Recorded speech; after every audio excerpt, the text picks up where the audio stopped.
Ini adalah cerita lanjutan dari Sung Junwoo yang baru kembali dari celah dimensi setelah mengalahkan para monarch. Cerita dimulai dengan 3 orang yang mendatangi kantor polisi dan meminta untuk ditahan. Mereka harus menyerahkan diri ke kantor polisi dalam waktu 24 jam. Jika tidak, mereka akan dihabisi oleh monster bayangan. Para polisi yang mendengar penjelasan mereka menganggap bahwa mereka berada dalam pengaruh obat-obatan. Salah seorang detektif menyarankan untuk melepaskan mereka yang menyerahkan diri dan memantau apa yang akan terjadi dalam 24 jam.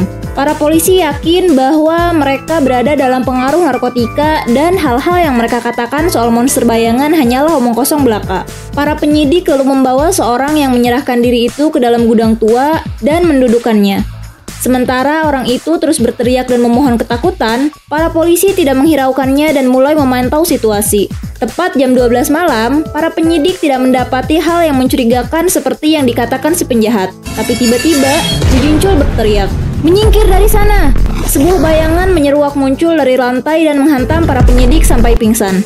Menyisakan Woo Jin-chul dan si penjahat yang mulai berkeringat dingin. Berdiri di sana, sebuah bayangan semut mengerikan, menyerang si penjahat dan mencabik-cabiknya. Lalu bayangan semut itu menoleh dan tersenyum ke arah Woo Jin-chul yang terpaku tak percaya dengan apa yang dilihatnya. Setelah kejadian itu, Woo Jin-chul mulai menyelidiki kasus orang-orang yang menyerahkan diri karena monster bayangan. Setelah diselidiki, kasus tersebut mulai sering terjadi berbarengan dengan libur sekolah yang membuat Woo Jin-chul curiga dengan sekolah di dekat lokasi orang-orang yang menyerahkan diri itu. Scene berpindah ke sebuah sekolah. Terlihat di sana kepala sekolah yang sedang memperingati guru tentang seorang murid pindahan yang dianggap nakal dan bermasalah. Karena riwayatnya yang pernah kabur dari rumah selama 2 tahun saat kelas 1 SMP. Si guru meyakinkan kepala sekolah untuk tidak khawatir karena dia sudah sangat ahli dalam menghadapi anak-anak nakal. Saat sedang upacara, si guru memperhatikan murid-murid dan menghampiri si murid pindahan itu. Ketika si guru hendak memarahi siswa tersebut karena berpakaian tidak sesuai, si guru langsung tercekat karena melihat aura yang mengerikan. Ya, itu adalah aura Shadow Monarch Sung Jinwoo. Guru itu pun kehilangan kata-katanya dan meninggalkan murid itu. Saat sedang berada di kelas, 4 orang siswa mendekati Sung Jinwoo dan bermaksud untuk mengganggunya. Mereka meminta Sung Jinwoo melepaskan sarung tangan yang ada di tangan kirinya. Mereka terkejut dan merasa jijik melihat luka di tangan Sung Jinwoo. Itu adalah luka yang didapat saat bertarung dengan King of Dragon Antares. Mereka pergi meninggalkan Jinwoo dengan perasaan jijik. Beru yang hendak memberi mereka pelajaran dihentikan oleh Sung Jinwoo. Meski begitu, Sung Jinwoo tidak membiarkan mereka begitu saja. Sung Jinwoo mendorong mereka dengan kekuatan shadow-nya yang membuat mereka mempermalukan diri mereka sendiri. Sung Jinwoo bersama temannya menghampiri sebuah klub yang sedang melakukan latihan. Itu adalah klub lari yang diketuai oleh Choi Tae-won. Melihat itu, para senior klub yang menghampiri dan mencoba untuk mengetes kemampuan Sung Jinwoo. Mereka bertanya apa tujuan Sung Jinwoo bergabung dengan klub lari. Sung Jinwoo berkata bahwa dia ingin menemui seseorang di kompetisi. Dan tentu saja tujuan Sung Jinwoo bergabung dengan klub lari adalah Cha Hye-in yang juga merupakan anggota klub lari di sekolahnya. Para senior mengatakan bahwa Sung Jinwoo harus melawan seorang senior untuk membuktikan kemampuannya. Mereka menunjuk orang yang paling berbakat dan mengatakan orang itu adalah yang terlemah. Jika Sung Jinwoo menang, dia boleh bergabung. Dan jika kalah, Sung Jinwoo harus mencuci dan membersihkan ruang klub lari selama sebulan. Di ruangan lain, Park Gi-sul melihat keluar jendela dan menyaksikan Sung Jinwoo yang sedang berlari melawan anggota klub lari. Guru penjas yang berada di ruangan itu juga menjelaskan bahwa mereka sedang menguji stamina Sung Jinwoo. Dan saat ini, Sung Jinwoo sudah berlari 30 putaran tapi tidak menunjukkan tanda-tanda kelelahan. Saat sedang memperhatikan Sung Jinwoo dengan seksama, lagi-lagi Park Gi-sul melihat aura mengerikan dari Sung Jinwoo yang membuatnya tercengang. Dia berpikir itu adalah ilusi, atau dia pasti sedang berada dalam kondisi yang tidak baik. Tiba-tiba, Beru menampakkan dirinya di depan Park Gi-sul yang membuat dia terkejut dan pingsan.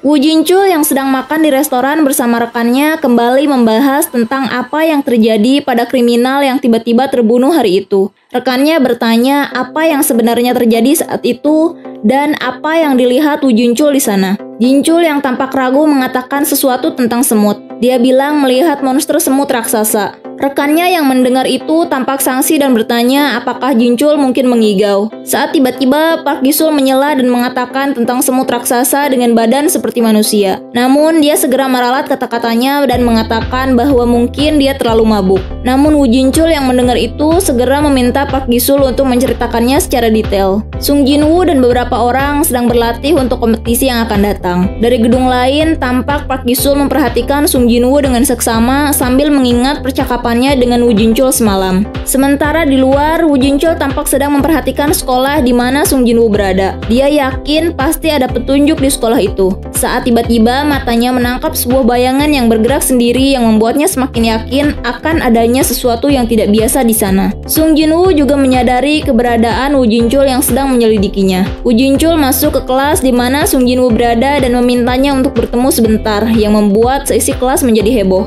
Saat berhadapan langsung dengan Sung Jinwoo, entah kenapa perasaan Woo Jinchul menjadi aneh. Dia bisa merasakan tatapan Sung Jinwoo yang tidak biasa. Woo Jinchul tanpa basa-basi langsung bertanya tentang monster semut dan menunjukkan sketsa yang dia buat. Tanpa diduga, Sung Jinwoo menjawab bahwa dia tahu tentang monster semut itu yang membuat Woo Jinchul terkejut. Itu adalah kartun yang sering muncul di TV dan ditonton oleh anak-anak. Jawaban konyol tersebut membuat Woo Jinchul kecewa dan langsung pamit pergi. Saat itu, Igris muncul dan bertanya kenapa Sung Jinwoo tidak memberitahukan kebenarannya. Terkadang, ketidaktahuan adalah sebuah berkah. Saat perjalanan pulang, tanpa diduga Woo Jinchul masih menunggu Sung Jinwoo. "Hunter Sung Jinwoo, seperti yang kuduga, itu memang kau," ujarnya dengan air mata yang menggenang. Scene kembali ke beberapa saat yang lalu di mana Woo Jinchul berpamitan dan Sung Jinwoo meminta sketsa monster semut itu untuknya. Tanpa sengaja jari mereka bersentuhan. Entah itu keajaiban atau hal-hal memang berjalan sesuai dengan takdir. Saat Woo Jinchul berjalan menuruni tangga, tiba-tiba dia mendengar, "Presiden asosiasi, apa kau mempercayaiku?" Woo Jinchul berbalik dan berpikir ada yang bertanya padanya, tapi saat dia berbalik, tidak ada siapapun di sana. "Hei, aku bertanya, apa kau mempercayaiku?" Pertanyaan itu kembali terdengar dan tiba-tiba dalam sekejap, kepalanya dipenuhi dengan seluruh kejadian saat dia masih menjadi seorang hunter Woo Jinchul. Itu adalah ingatan yang menghubungkan masa lalu, masa kini, dan masa depan. Ingatan tentang dunia hunter, tentang para monster, gate, dan shadow monarch. Woo Jinchul sangat terkejut mendapati semua informasi itu dalam beberapa saat. Waktu kembali ke saat Woo Jinchul berbicara dengan Sung Jinwoo. Dia bertanya, sudah berapa lama Sung Jinwoo melawan para monster di celah dimensi? Saat itu Woo Jinchul ingat bahwa Sung Jinwoo menghilang selama 2 tahun. Tapi rasanya tidak mungkin untuk mengalahkan mereka semua dalam waktu sesingkat itu. Sung Jinwoo menjawab dia melakukannya selama 27 tahun. "Apakah kamu menyesal?" Tanpa ragu, Sung Jinwoo menjawab tidak. Woo Jinchul berpikir dengan semua kekuatan itu, Sung Jinwoo memilih hidup menjadi orang biasa. Dia juga bertanya tentang apa yang akan Sung Jinwoo lakukan untuk masa depannya. Woo Jinchul menyarankan untuk bergabung dengannya di kepolisian. "Aku akan memikirkannya sambil menikmati hidup saat ini."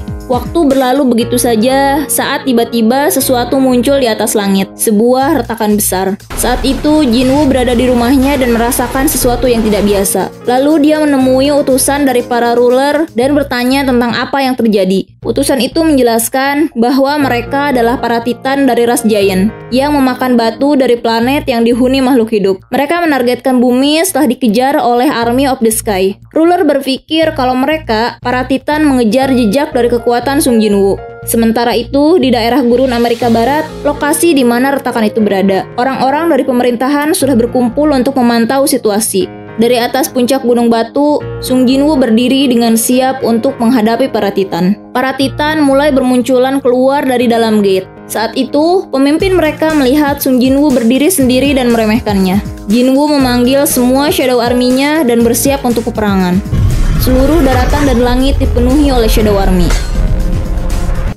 Sementara di Gedung Putih Amerika Serikat, mereka sedang menyaksikan pertempuran yang tengah terjadi antara Sung Jinwoo dan para Titan. Mereka terkejut menyaksikan pertempuran Sung Jinwoo dan seberapa kuatnya dia. Bagaimana dengan para Titan? Tentu saja mereka dibantai habis dengan mudah oleh Sung Jinwoo dan Shadow Army. Di ruang rapat, para petinggi mulai bertanya-tanya tentang identitas Sung Jinwoo. David Brenna, ketua CIA, menyarankan mereka untuk bertanya pada Madam Norma Shellner tentang identitas orang itu.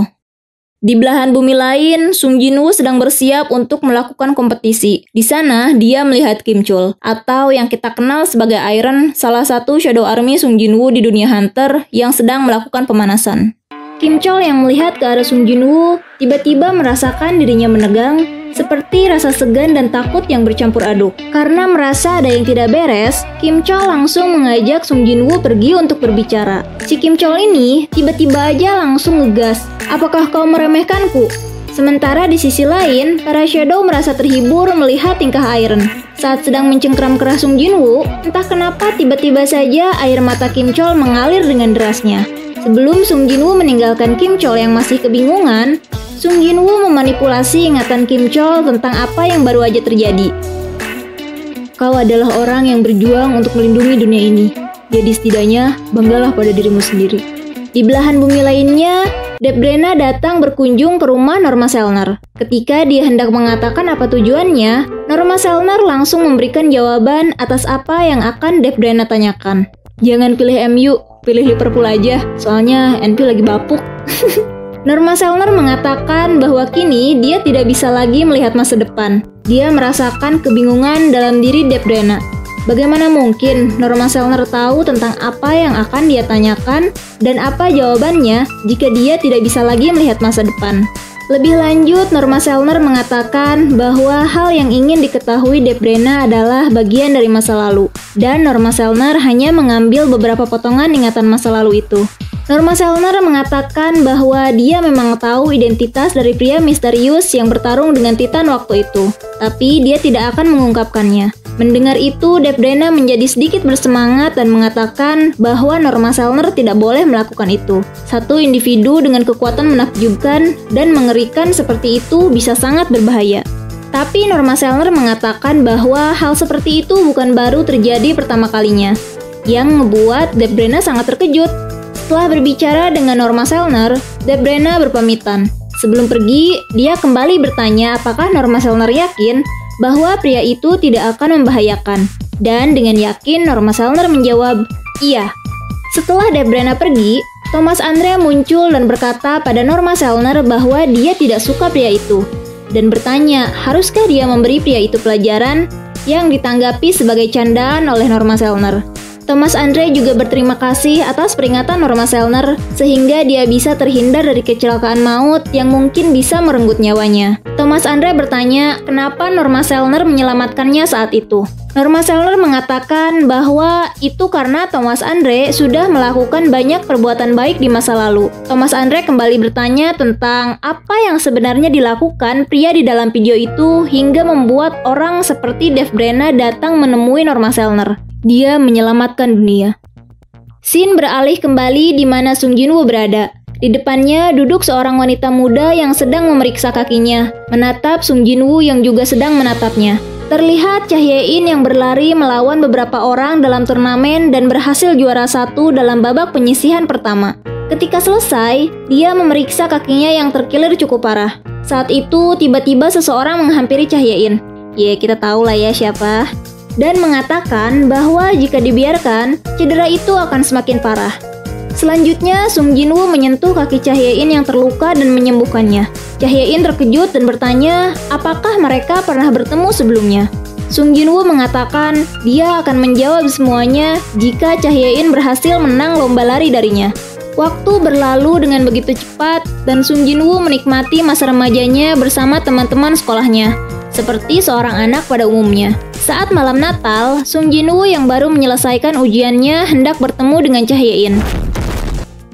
Cha Hye-in mengendap-endap di belakang Sung Jinwoo dan hendak mengejutkannya, tapi sayangnya Sung Jinwoo udah tahu dan berbalik menyambut Cha Hye-in. Cha Hye-in bertanya apakah dia ingat tentang janji Sung Jinwoo. Jika Cha Hye-in menang lomba lari darinya, maka Sung Jinwoo akan menceritakan segala yang ingin Cha Hye-in tahu. Cha Hye-in juga mengatakan jika Sung Jinwoo menyukainya, maka Sung Jinwoo tidak boleh bergerak dari tempatnya berdiri. Cha Hye-in mulai berlari dan memenangkan pertandingan itu. Sung Jinwoo hanya tersenyum dan menyuruh Shadow Army untuk menutup mata mereka ketika Sung Jinwoo hendak mencium Cha Hye-in. Anjay. Sementara itu di dimensi lain, World of Shadow, yaitu markas utama Sung Jinwoo dan tempat tinggal para Shadow Army. Terlihat beberapa Shadow Army yang menyapa Tusk. Ada juga Beru yang memberikan pesanan Tusk berupa jubah yang mirip dengan yang dikenakan oleh Sung Jinwoo sang Shadow Monarch. Beru juga menyarankan agar mengubah Rosario milik Tusk menjadi sebuah tongkat agar lebih mudah digunakan. Tusk menyerahkannya kepada para dwarf untuk dimodifikasi. Di dalam World of Eternal Rest yang luasnya tak terhingga dihuni oleh lebih dari 10 juta pasukan, terdiri dari beberapa wilayah. Ada wilayah pasukan Billion, Demon Castle atau Player Growth System, area Advancement Player, zona produksi Bearded Dwarfs, atau apa sih ya namanya, pokoknya mah itulah, Ashbourne Battle Zone, tambang, sarang semut, zona latihan magic, zona pemukiman, dan zona komersial. Para pasukan terhubung dengan kuat dengan pikiran sang monarch. Semakin kuat sang monarch, semakin mereka mulai mengikuti pikirannya. Mereka yang awalnya menginginkan kehancuran dan pembantaian, perlahan mulai mempelajari cara hidup manusia. Banyaknya perasaan dan emosi yang dimiliki manusia menjadi angin segar dan pengalaman baru bagi hati mereka yang hampa. Dan ternyata para titan yang sebelumnya dikalahin sama Sung Jinwoo juga ada dong, lagi di ospek kayaknya sama Ygritte. Mereka adalah rekrutan baru untuk pasukan pengguna magic. Meski agak disayangkan dengan ukuran mereka yang sebesar ini. Saat sedang asik bercerita, Ygritte datang dan mengatakan mereka harus segera bersiap karena sebentar lagi hal itu akan segera terjadi. Yang dimaksud yaitu Sung Jinwoo ketemu sama Jayang Chahyein. Semua Shadow Army yang menyaksikan hal itu pun bersorak untuk raja mereka. Ygritte kembali mengingat saat-saat dia pertama kali bertemu dengan Sung Jinwoo. Misi yang Ygritte bawa saat itu adalah untuk menguji orang yang masuk ke dalam ruangannya. Apakah orang itu pantas untuk menjadi wadah baru bagi rajanya? Dia menunggu dengan sabar, bertanya-tanya orang seperti apa yang dipilih oleh rajanya. Saat itu, Sung Jinwoo masuk ke dalam ruangan. Ygritte bertarung sekuat tenaga, begitupun Sung Jinwoo. Tapi, dia merasa kecewa karena ternyata Sung Jinwoo tidak sekuat yang diharapkan. Sung Jinwoo hanya sibuk mengelak dan menghindar. Meski begitu, Sung Jinwoo menunjukkan tekad dan keberanian. Dia hendak melawan Ygritte dengan tangan kosong. Sebagai seorang kesatria, Ygritte memutuskan untuk melepaskan senjatanya dan bertarung dengan tangan kosong juga. Ygritte menghajar Sung Jinwoo habis-habisan, berpikir bahwa Sung Jinwoo tidak pantas menjadi wadah untuk rajanya. Dia lemah dan rapuh. Saat Ygritte hendak mengakhiri pertarungan, dia dikejutkan dengan serangan dadakan Sung Jinwoo yang berhasil mengalahkannya. Ygritte tidak mengerti, dia lebih kuat dan unggul dari Sung Jinwoo. Tapi kenapa dia tetap kalah? Apakah karena dia lemah? Atau karena dia ceroboh? Atau karena tekad Sung Jinwoo yang begitu kuat untuk bertahan? Ada saat-saat di mana Sung Jinwoo memujinya, dan Ygritte bersyukur atas apa yang diberikan Sung Jinwoo padanya. Sebuah kesempatan kedua untuk melayani rajanya. Bagi Ygritte, Sung Jinwoo adalah raja, teman, dan rekan. Semakin lama, semakin banyak pertarungan yang Ygritte lewati, dan semakin lama kerinduannya kepada rajanya terdahulu semakin memudar. Ygritte menerima Sung Jinwoo sebagai rajanya saat ini, dan pasukan semakin besar, ditambah dengan pasukan Shadow Legion yang asli yang sudah menunggu di celah dimensi, dipimpin oleh Belian, rekannya terdahulu. Tak lama setelah itu, loyalitas dan determinasi mereka digunakan untuk melawan para monarch. Saat Sung Jinwoo semakin kuat, begitupun para Shadow, dan pertarungan terus berlangsung setelah memutar balik waktu dengan Cup of Reincarnation. 30 tahun berlalu di balik celah dimensi, menghancurkan para monarch dan hanya menyisakan Legion of Destruction. Aku adalah pedang rajaku. Pertarungan rajaku adalah pertarunganku. Karena rajaku melangkah menuju medan perang yang baru, sepertinya hidupku yang bernilai ini akan berlanjut sedikit lebih lama. Alasan kenapa Sung Il-hwan, ayah Sung Jinwoo menghilang di masa lalu adalah karena dia terjebak di dalam celah dimensi. Para ruler memberikan kekuatan mereka pada Sung Il-hwan agar dia menghentikan para monarch. Tapi di tengah-tengah itu, perintahnya berubah menjadi lindungi Shadow Monarch, yang merupakan anaknya yaitu Sung Jinwoo. Di tengah-tengah kematian Sung Il-hwan, Sung Jinwoo mengatakan bahwa dia merindukannya. Sung Il-hwan yang mendengarnya menangis dan mengatakan dia juga merindukan Sung Jinwoo dan keluarganya, dan berterima kasih karena sudah tumbuh dengan baik. Maaf karena aku tidak bisa menjadi ayah yang baik. Waktu kembali berputar ke masa di saat sebelum munculnya Geth dan monster. Sung Jinwoo terbangun dan melihat keluarganya yang lengkap tengah sarapan bersama. Dia menangis dan mengatakan, sepertinya dia baru saja bermimpi buruk. Sung Il-hwan yang mendengarnya tersenyum sebelum menyembunyikan wajahnya yang menahan air mata dengan badan bergetar menahan rasa sedih. Scene berpindah pada Sung Il-hwan dan seorang utusan dari para ruler. Dia mengatakan bahwa sang monarch ingin tinggal di dimensi saat ini. Dia bertanya apakah Sung Il-hwan akan terus menyembunyikan fakta bahwa dia mengingat semuanya. Artinya, satu-satunya manusia yang mengingat kejadian masa lalu tentang dunia hunter adalah ayahnya Sung Jin-woo. Sung Il-hwan mengatakan bahwa anaknya tidak akan senang jika ada yang mengingat masa lalu. Utusan itu lalu mengatakan bahwa setelah ini tidak akan ada lagi intervensi dari para ruler dan bertanya apakah ada yang diinginkan oleh Sung Il-hwan. Ingatanku, aku ingin menghapusnya.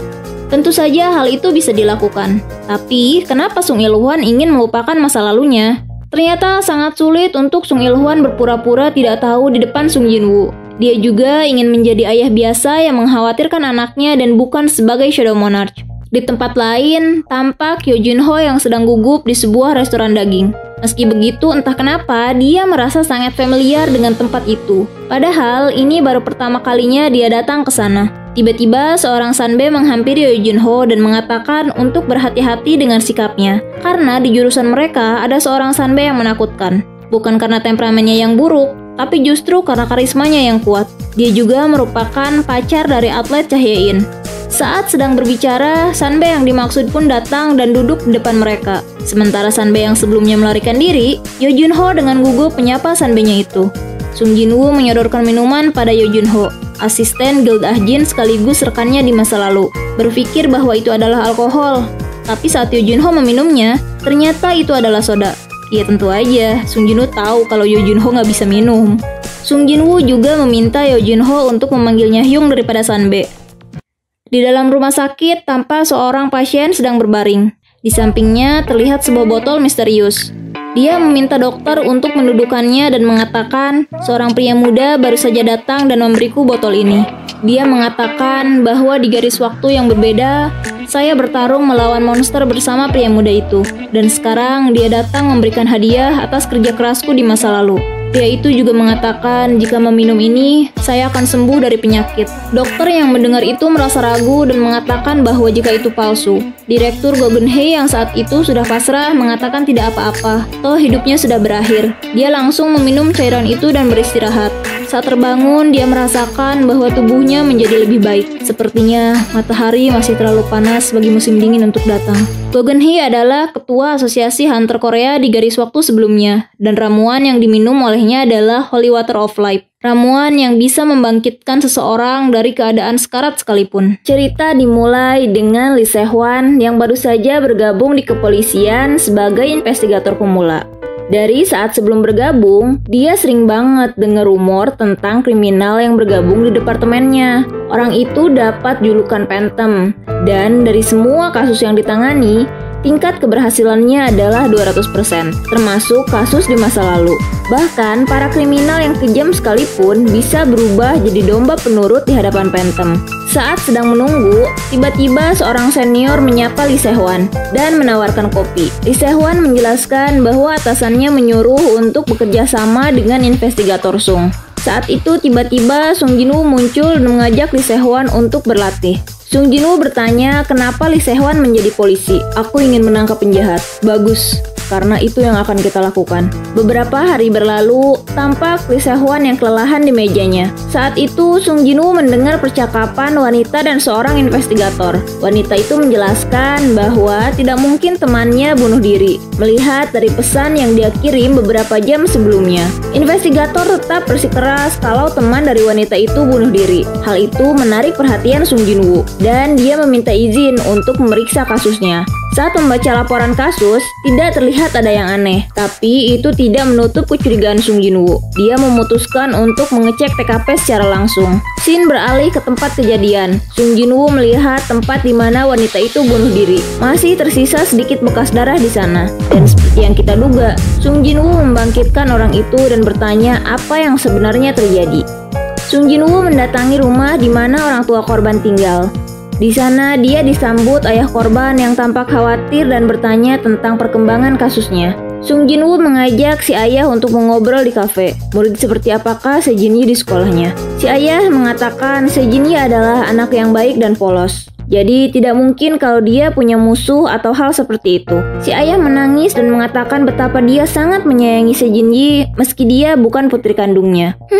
Air mata buaya. Tapi itu tidak lantas membuat Sung Jin Woo percaya. Karena setelahnya Sung Jin Woo menunjukkan file rekaman berisi detail kejadian bagaimana ayah tirinya ini sering menyiksa Sejin-yi. Dan pada akhirnya Sejin-yi berhasil melarikan diri. Tapi setelahnya ayah angkatnya itu menghubunginya lagi dan mengatakan, "Aku ingin bertemu denganmu." Yang membuat Sejin-yi ketakutan lalu memutuskan untuk bunuh diri. Mendengar itu, ekspresi ayah angkat Sejin-yi langsung berubah. Dia bertanya apa yang Sung Jin Woo inginkan dengan menunjukkannya rekaman itu. Karena kalau Sung Jin Woo ingin menangkapnya, dia pasti sudah melakukannya dari awal. Sung Jin Woo memberikan dua pilihan. Pertama, menyerahkan diri ke polisi dan menceritakan semuanya. Dan yang kedua adalah membayar harga yang pantas. Dan berapakah itu?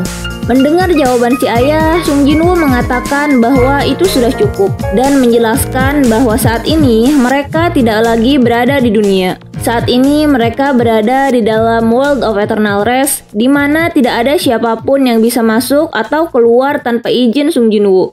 Si ayah yang mendengarnya tampak kebingungan.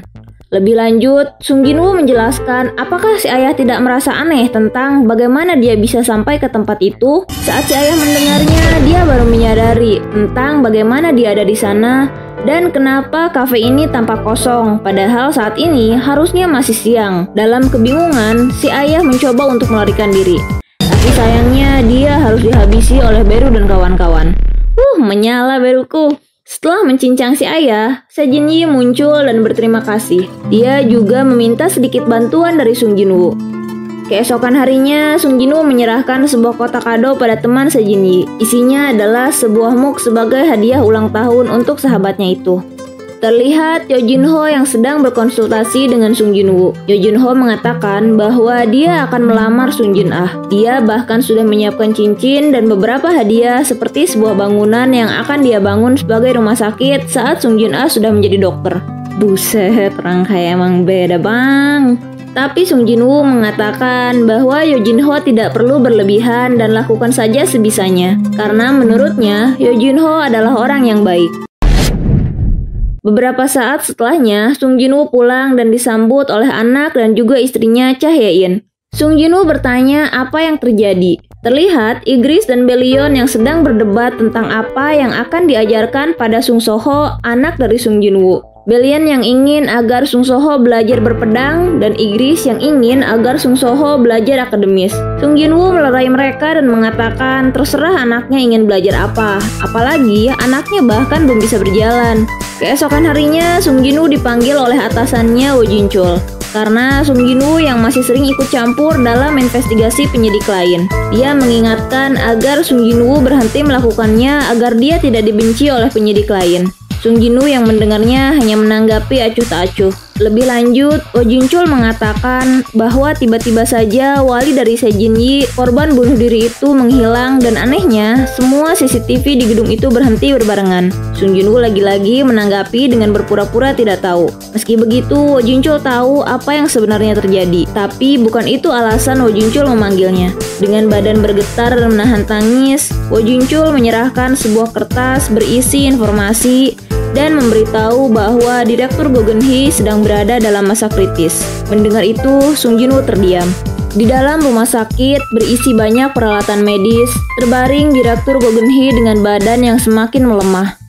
Saat itu, Sung Jin Woo muncul di sampingnya. Go Geun-hye mengatakan sudah lama dia mencari Sung Jin Woo dan ingin menemuinya. Sung Jin Woo kembali menawarkan ramuan kehidupan untuk menyembuhkan penyakit Go Geun-hye, tapi ditolaknya. Go Geun-hye mengatakan dia sudah menyelesaikan apa yang harus dilakukan selama 10 tahun masa hidup yang diberikan Sung Jin Woo untuknya.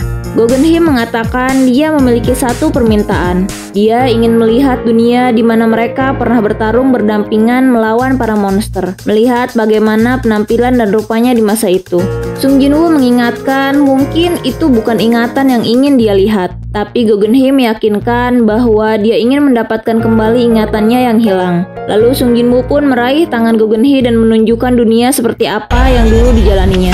Mulai dari saat mereka pertama kali bertemu, saat akan melawan invasi semut di Jeju, atau saat Sung Jin Woo memutuskan untuk membuat guild sendiri. Go Geun Hee merasakan semua ingatan itu, bahkan saat-saat terakhir hidupnya di hadapan Sung Jin Woo. Air mata memenuhi wajah Go Geun Hee. Dengan tangan yang gemetar, dia meraih tangan Sung Jin Woo. "Hunter, siapa sangka aku bisa bersama pahlawan muda sepertimu," adalah kalimat terakhir Go Geun Hee sebelum dia menghembuskan nafas terakhirnya.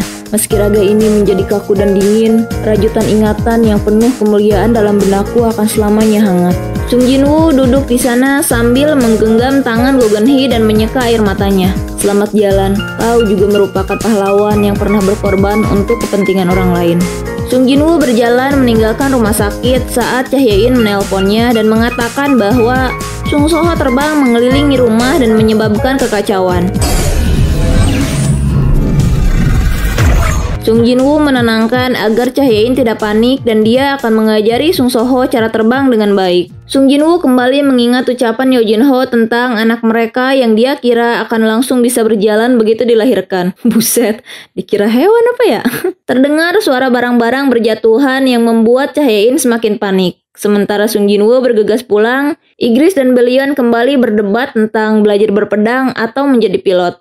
Saat ini, Beru sedang menjaga tuan kecilnya yaitu Sung So-ho, anak dari Sung Jin Woo. Sung So-ho yang merasa kagum terhadap Beru terus mengikutinya. Beru yang merasa aneh, kenapa monarch muda begitu menyukainya. Igris menjelaskan bahwa itu karena Beru adalah semut raksasa yang bisa terbang, berjalan, dan berbicara. Jadi wajar saja kalau Sung So-ho tertarik padanya. Di dalam World of Eternal Rest, tampak Beru yang sedang merencanakan sesuatu. Dia dan para Shadow Army berencana untuk membuat patung raksasa sang Shadow Monarch alias Sung Jin Woo. Tapi sekarang dia ingin memberikan sedikit perubahan pada patung itu. Kembali ke dimensi manusia. Tampak sekelompok orang mencurigakan di dalam mobil tengah mengawasi rumah Sung Jin Woo. Rupanya, mereka adalah organisasi kriminal yang dihancurkan oleh Sung Jin Woo. Dan saat ini, mereka hendak membalas dendam dengan melukai anggota keluarga Sung Jin Woo. Saat mereka masuk diam-diam dari halaman belakang, tanpa mereka sadari, Beru muncul dan langsung membungkam mereka. Iya, soalnya monarch muda alias Sung So-ho baru aja bobo. Beru kagak mau dia bangun. Sementara di dalam World of Eternal Rest, terlihat pekerjaan para Shadow dan Demon yang sudah selesai membangun patung Shadow Monarch yang sedang menggendong Monarch muda. Mereka bersorak dengan bahagia saat tiba-tiba mereka menyadari bahwa Sung So-ho alias Monarch muda juga ada di sana, bersorak bersama mereka. Beberapa tahun telah berlalu. Seorang guru TK tampak menunjukkan beberapa lukisan kepada seorang wali murid. Yap, itu adalah lukisan yang dibuat oleh Sung So-ho dan ditunjukkan kepada Cha Hye-in. Cha Hye-in bertanya apakah ada yang salah dengan gambar yang dibuat oleh putranya. Si guru menjelaskan bahwa saat anak-anak disuruh untuk menggambar teman, itu adalah yang digambar oleh Sung So-ho. Beberapa gambar di belakangnya juga tampak membuat si guru merasa khawatir tentang apakah Sung So-ho mengalami kekerasan di dalam rumah, mengingat dari gambarnya yang agak aneh untuk anak seusianya. Tapi rasanya tidak mungkin juga melihat dari betapa cerianya Sung So-ho. Saat sampai di rumah, Cha Hye-in mengatakan apa yang terjadi dan menunjukkan gambar yang dibuat oleh Sung So-ho, yang ditanggapi dengan kagum oleh Sung Jin Woo karena menurutnya gambar yang dibuat anaknya sangat bagus. Tapi Cha Hye-in menjelaskan bahwa hal itu bukan sesuatu yang harus dibiarkan karena itu membuat Sung So-ho dijauhi oleh anak lain. Meskipun Sung So-ho tidak pernah membuli siapapun, tapi anak-anak lain akan langsung pucat saat Sung So-ho mendekati mereka.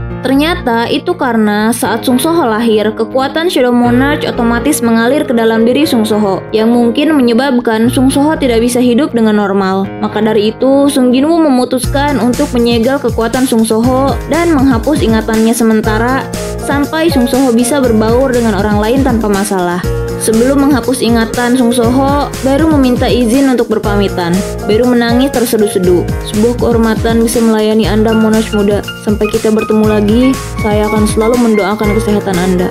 Dan begitulah Sung Jin Woo menghapus ingatan Sung So-ho. Bertahun-tahun sudah berlalu, sang Monarch muda sudah beranjak remaja. Dia tampak gagah dengan seragam sekolahnya. Di dalam kelas, tampak murid-murid sudah mulai menentukan siapa predator dan siapa mangsanya. Yang kuat menguasai yang lemah. Sama seperti di hutan, di sekolah juga digunakan hukum rimba, di mana yang kuat yang berkuasa. Beberapa murid berandal tampak sudah membentuk grup mereka sendiri secara alami. Di antaranya adalah Lee Eun-chol. Dia menatap sekeliling memperhatikan siapa saja yang bisa dia tindas. Saat tiba-tiba matanya bertemu pandang dengan Sung So-ho. Merasa dirinya diremehkan, Lee Eun-chol hendak menghampiri Sung So-ho, tapi ditahan oleh Jo Song-ho. Jo Song-ho juga memperingatkan agar tidak macam-macam dengan Sung So-ho karena dia adalah anak terkuat di SMP-nya dulu. Tidak terima dengan hal itu, Lee Eun-chol pun memutuskan untuk menghajar Jo Song-ho di belakang sekolah. Bahkan Jo Song-ho dan teman-temannya sekalipun tidak bisa menang melawan Sung So-ho. Mendengar itu, Lee Eun-chol semakin marah dan kembali memukuli Jo Song-ho. Saat tiba-tiba Sung So-ho muncul. "Oi Jo Song-ho, mari kita lakukan seperti yang dulu kita lakukan di SMP. Ini namanya pertahanan diri kan?" Mendengar itu, Lee Eun-sung menjadi sedikit kebingungan dengan apa yang mereka maksud. Tapi belum juga sadar pemikirannya, Sung So-ho sudah menghajar anak buahnya hanya dalam sekali pukul. Ya, Lee Eun-sung juga nasibnya nggak jauh beda sama teman-temannya yang sekali tendang langsung ambruk.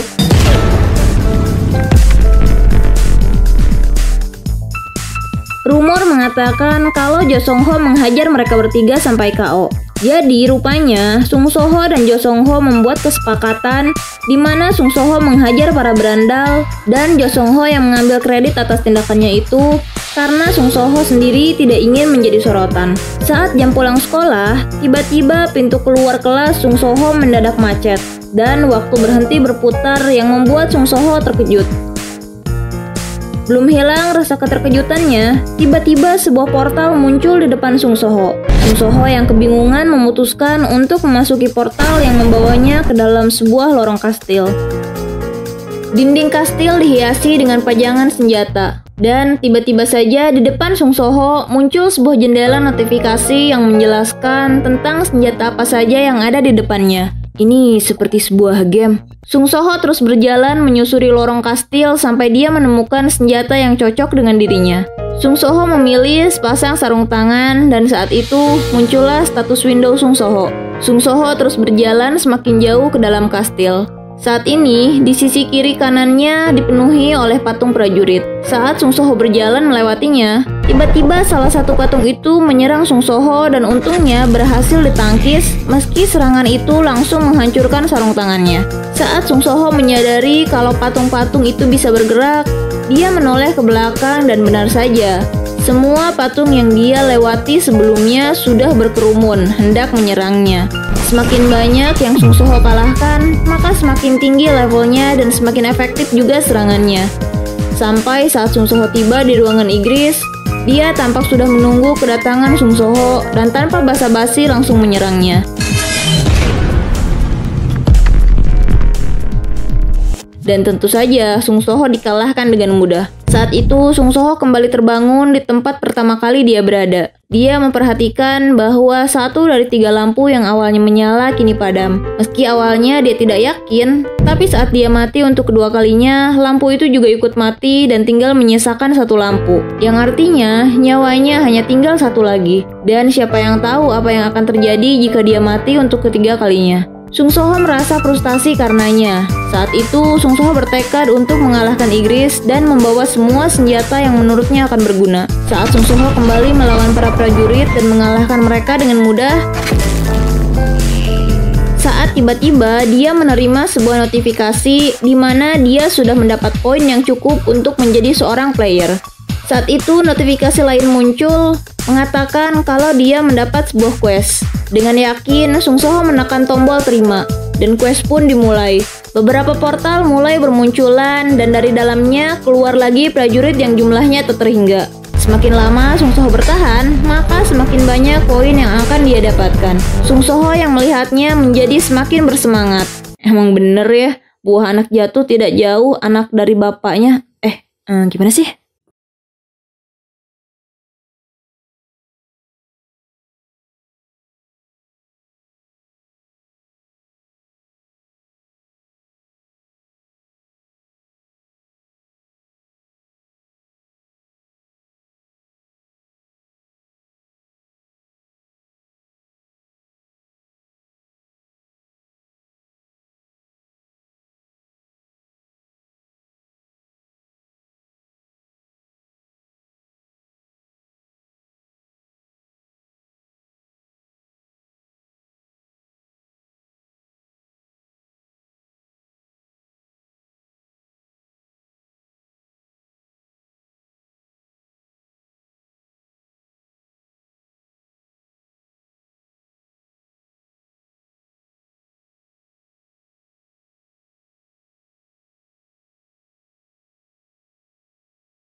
nyaris berhasil dikalahkan oleh Sung Soho. Saat sedang berjingkrak kegirangan, muncul gate lain di belakang Sung Soho. Berpikir bahwa itu adalah jalan keluar, Sung Soho masuk tanpa ragu. Tapi rupanya pikiran Sung Soho meleset. Di depannya tampak berdiri sebuah bangunan seperti tower yang penuh dengan kobaran api. Sung Soho membantai para monster yang ada di sana dengan mudah sampai level 100. Saat dia hendak melancarkan serangannya, monster itu memperkenalkan dirinya sebagai Esil, seorang putri dari klan Radir. Esil juga memberikan selamat karena Sung Soho sudah berhasil mencapai level terakhir dan mengajaknya menuju perjamuan. Tapi Sung Soho menolaknya. Di sana juga muncul gate lain yang menuju Demon Castle.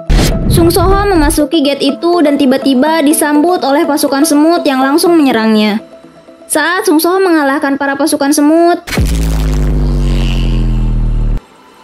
dia memasuki ruangan bos dari para semut. Di sana berdiri bos semut yang sudah menunggunya. Dan entah kenapa bos semut itu tampak bergetar dengan air mata yang mengalir deras. Buset dah si Beru, sedih apa ya?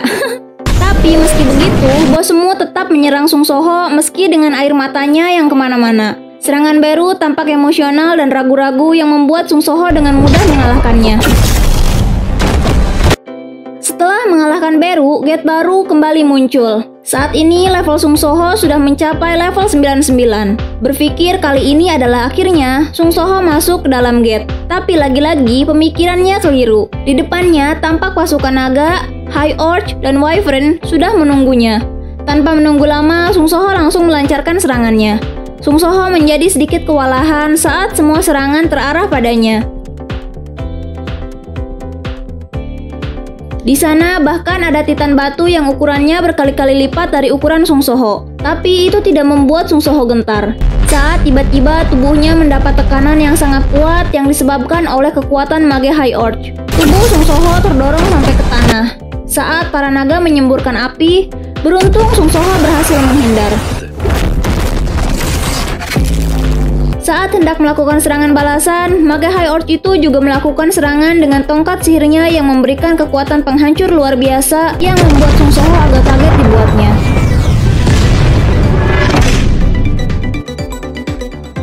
Sung Soho terus menyerang para monster dan seiring dengan itu kekuatannya juga terus meningkat. Sampai akhirnya dia berhasil mengalahkan mage High Orc itu. Tapi itu tidak berarti pertarungannya sudah usai. Saat muncul di hadapannya seorang monster yang terasa lebih tangguh dari yang lainnya. Monster itu berjalan di hadapan Sung Soho. Anda sudah tumbuh dengan sangat baik, Monarch muda.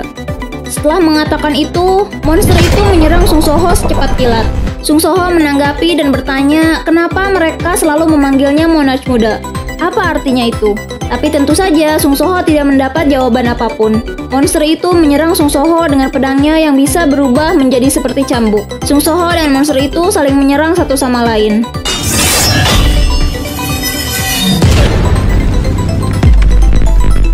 Sampai akhirnya Sung Soho berhasil mengenai monster itu dengan telak. Tapi Sung Soho tahu serangan seperti itu tidak akan bisa mengalahkan monster tersebut. Kau bukan master dari tempat ini kan?